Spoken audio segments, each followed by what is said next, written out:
आपको तारिक फतेह के साथ प्रेस कॉन्फ्रेंस दिखाएंगे, लेकिन इस वक्त बड़ी खबर आ रही है। अभी जो बड़ी खबर आ रही है वो जम्मू कश्मीर के बारामूला से है, जहां पर सेना के कैंप पर फिदायीन हमला हुआ है, जिसमें दोनों तरफ से गोलीबारी जारी है। सेना की राष्ट्रीय राइफल्स यूनिट का कैंप बारामूला के जाबांजपुरा में है, जिस पर हमले की खबर है। ज्यादा जानकारी के लिए एबीपी न्यूज संवाददाता आसिफ कुरैशी हमारे साथ जुड़ गए हैं। आसिफ, क्या जानकारी मिल रही है अभी हमले के बारे में? जी देखिए, अब से थोड़ी देर पहले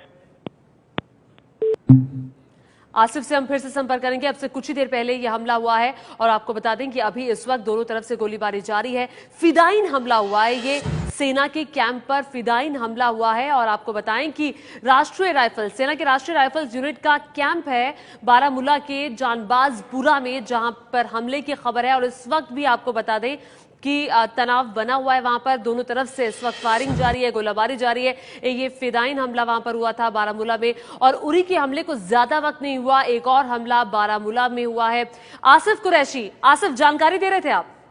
बिल्कुल, अब से थोड़ी देर पहले एक फिदायीन हमला हुआ है सेना के 46 आरआर के कैंप पे, जो कि बारामूला में ही स्थित है। रफियाबाद बारामूला रोड पर 46 आरआर के इस कैंप पे पहले ग्रेनेड फेंके गए और फिर जबरदस्त गोलीबारी हुई, जिसका जवाब सेना के जवानों ने दिया। और अब भी दोनों ओर से यहाँ पे गोलीबारी जारी है। सुरक्षा एजेंसियों का ये कहना है कि ये एक फिदायीन हमला है और फिदायीन हमलावरों ने कैंप के अंदर घुसने की कोशिश की, लेकिन अभी ये स्पष्ट नहीं हो पाया है कि क्या कोई हमलावर अंदर घुसने में कामयाब हुआ है या फिर हमलावरों की संख्या कितनी है। लेकिन दोनों ओर से गोलीबारी जारी है और बिल्कुल रिपोर्ट्स आ रही है कि दोनों ओर से जबरदस्त गोलीबारी इस समय भी हो रही है। जी, और आपसे जानना चाहेंगे, आपने बोला 46 राष्ट्रीय राइफल्स यूनिट का ये कैंप है, इसके बारे में जानना चाहेंगे कि ये बारामूला के जिस जाबांजपुरा में है वहां की स्थिति के बारे में आप बताएं। जी देखिए, बारामूला रफियाबाद जो रोड है उसके ठीक अगर देखा जाए तो इसके शुरुआत में ही ये 46 आरआर का ये कैंप स्थित है, जिसको निशाना बनाकर ये हमला किया गया है। बारामूला टाउन में बिल्कुल टाउन के स्टार्ट में ही ये कैंप है और बारामूला और सोपोर और रफियाबाद को जाने वाली सड़क पे नजर रखता है और यहाँ से होने वाली हर हलचल पे इस कैंप की नजर रहती है। इसीलिए शायद इस कैंप को निशाना बनाया गया। हालांकि उरी हमले के बाद सभी सुरक्षा एजेंसियों को सतर्क कर दिया गया था और इस तरीके के हमले की आशंका जताई गई थी, लेकिन लगता है कि फिदायीन हमलावर एक बार फिर अपनी प्रेजेंस जताने में कामयाब हो गए और इस कैंप को निशाना बनाने में कामयाब हुए। हालांकि हताहतों के बारे में अभी कोई खबर नहीं, ना ही हमलावरों की संख्या या उनके मारे जाने के बारे में सुरक्षा एजेंसियों की तरफ से कोई भी जानकारी नहीं दी जा रही है। लेकिन गोलियों की आवाज लगातार इस पूरे इलाके में गूंज रही है। जी, तो गोलियों की आवाजें गूंज रही है इस पूरे इलाके में। आसिफ जानकारी दे रहे हैं। और अभी भी आपको बता दें कि लगातार सेना की तरफ से भी और आतंकियों की तरफ से भी दोनों तरफ से गोलीबारी जारी है। और इस वक्त आपको बता दें कि इस हमले के बाद जम्मू कश्मीर के पूर्व मुख्यमंत्री उमर अब्दुल्ला ने ट्वीट किया है। ट्वीट करते हुए उमर अब्दुल्ला कह रहे हैं कि बारामूला से फोन आ रहे हैं कि वहां गोलियों की आवाज सुनी जा रही है, सभी की सलामती के लिए दुआ करता हूं। जम्मू कश्मीर के पूर्व मुख्यमंत्री उमर अब्दुल्ला। और आपको बता दें कि 46 राष्ट्रीय राइफल्स यूनिट का ये कैंप है बारामूला के जाबांजपुरा में, और ये जहां से बारामूला शुरू होता है, बारामूला के पहले ही ये कैंप पड़ता है राष्ट्रीय राइफल्स का 46 आरआर का। और अभी भी आसिफ लगातार हमारे साथ बने हुए हैं, जो लगातार जानकारी दे रहे हैं। आसिफ, कोई नई जानकारी आई क्या सामने? ज्योति देखिए, जो जानकारी है काफी छन के बाहर आई है, क्योंकि जो भी वरिष्ठ पुलिस अधिकारी हैं वो घटनास्थल पर मौजूद हैं, इसलिए फोन नहीं उठा रहे हैं। और ज्यादातर जो जानकारी है वो हमारे वहां पे जो स्थानीय संवाददाता हैं उनकी मदद से आ रही है। उनका ये कहना है कि सेना ने पूरे बारामूला टाउन को अपने घेरे में ले लिया है और चौकसी बढ़ा दी गई है। और साथ ही ये इस हमले के साथ साथ ये आशंका जताई जा रही कि हो सकता है कि कुछ और मिलिटेंट इस पूरे इलाके में हो जो कि कुछ और हमले अंजाम दे सकते हैं। इसलिए जो पूरे इलाके की नाकाबंदी कर दी गई है, गाड़ियों की आवाजाही बंद कर दी गई है और हर जगह हर आने वाले वाहन की तलाशी भी ली जा रही है। लेकिन गोलियों की आवाज बराबर सुनाई दे रही है और अब भी जो है ये साफ नहीं है कि क्या सिर्फ सुरक्षा बल गोलियां चला रहे हैं मिलिटेंट्स को ढूंढने में, क्या मिलिटेंट अंदर घुसने में कामयाब हुए हैं या नहीं, इस बारे में कोई भी स्पष्ट जानकारी अभी तक सामने नहीं आई है। जी ठीक है, अभी बहुत ही शुरुआती जानकारी आ रही है, इसलिए कुछ ज्यादा जानकारी नहीं आप कह रहे। लेकिन आसिफ, जानना चाहेंगे आपसे कि ये जो आरआर यानी कि राष्ट्रीय राइफल्स यूनिट का ये कैंप है, यहाँ पर कितने जवान इस वक्त होंगे?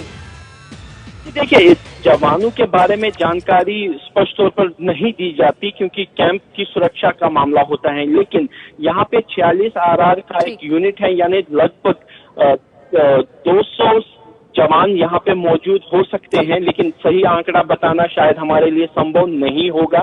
लेकिन क्योंकि ये सेना का एक एलीट यूनिट है जो एंटी मिलिटेंसी ऑपरेशन में काम करता है, सेना के राष्ट्रीय राइफल्स को बनाया इसीलिए गया है कि वो एंटी मिलिटेंसी ऑपरेशंस को अंजाम दे सके। और इस यूनिट के जो लोग हैं यहाँ पे ना सिर्फ बारामूला में बल्कि सोपोर और रफियाबाद वाले इलाके में भी जो एंटी मिलिटेंसी ऑपरेशन जितने भी होते हैं सेना की तरफ से को अंजाम देते हैं। और इसी कैंप को निशाना बनाया गया शायद ये जताने के लिए कि उरी हमले के बाद एक बार फिर जो जम्मू कश्मीर में है मिलिटेंट वो सिर्फ सेना को के कैंपों को ही निशाना बना रहे हैं, इस तरीके के संकेत लगता है कि देना चाहते हैं। और कहीं ना कहीं जो आप भी गोलीबारी हो रही है उससे यही आशंका लग रही है कि जो हमलावरों की संख्या है 2 से 4 हो सकती है, क्योंकि जिस तरीके की गोलीबारी की खबरें हमें मिल रही हैं उससे यही लग रहा है कि हमलावर पूरी तैयारी के साथ यहाँ पे आए। तो पूरी सोची समझी रणनीति के तहत बारामूला में हमला हुआ है, सेना के कैंप पर यह हमला हुआ है। बीबी न्यूज पर इस वक्त की बड़ी खबर आपको बता दें, उरी हमले के बाद आतंकियों ने निशाना बनाया है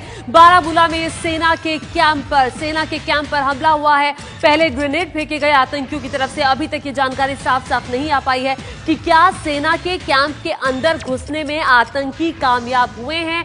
अभी भी दोनों तरफ से गोलीबारी जारी है। पूरे बारामूला को घेर लिया है सेना के जवानों ने। और ये जो राष्ट्रीय राइफल्स का ये कैंप है जहां से बारामूला की शुरुआत होती है, बारामूला सोपोर जिसको भी जाना होता है वो इसी सड़क से गुजरता है और वहीं पर ही बारामूला की शुरुआत में ही ये कैंप है जहां पर हमला हुआ है। और रात का वक्त चुना गया, पूरी तैयारी के साथ आतंकी आए और सेना के ठिकानों को ही अपने निशाने पर ले रहे हैं आतंकी। उरी का हमला सभी को याद है। उरी के हमले के बाद जितनी भी हलचल हमने देखी उसके बाद बारामूला का ये हमला आतंकियों की तरफ से फिदायीन हमला है। ये फिदायीन हमला बताया जा रहा है। और आपको ये भी बताएं कि जैसे ही 2 से 4 आतंकियों की तादाद बताई जा रही है, हालांकि अभी ये सिर्फ शुरुआती जानकारी सामने आ रही है, चूंकि अभी थोड़ी ही देर पहले हमला हुआ है इसलिए बहुत ज्यादा जानकारी नहीं आई। राष्ट्रीय राइफल्स के कैंप पर फिदायीन हमला हुआ है बारामूला में, सेना के कैंप को निशाना बनाया गया है। कश्मीर में आतंकियों से लड़ती है ये यूनिट, आतंकियों से लड़ने का काम राष्ट्रीय राइफल्स का होता है।